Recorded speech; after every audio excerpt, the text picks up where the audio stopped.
This is a list of the descendants of Adam. When God created human beings, he made them like himself.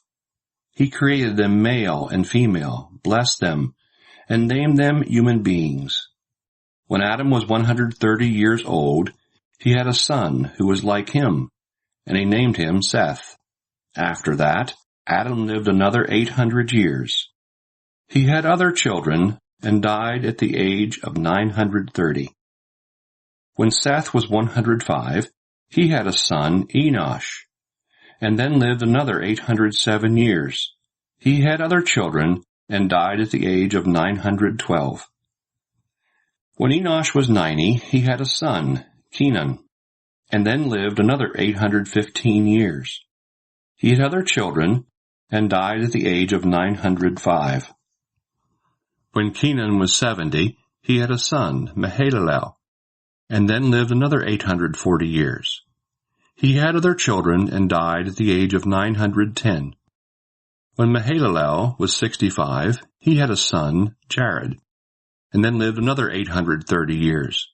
He had other children and died at the age of 895. When Jared was 162, he had a son, Enoch, and then lived another 800 years. He had other children and died at the age of 962. When Enoch was 65, he had a son, Methuselah. After that, Enoch lived in the fellowship with God for 300 years and had other children. He lived to be 365 years old.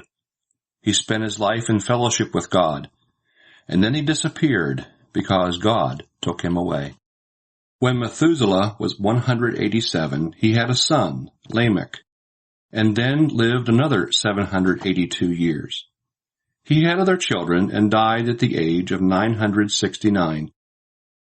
When Lamech was 182, he had a son, and said, "From the very ground on which the Lord put a curse, this child will bring us relief from all our hard work."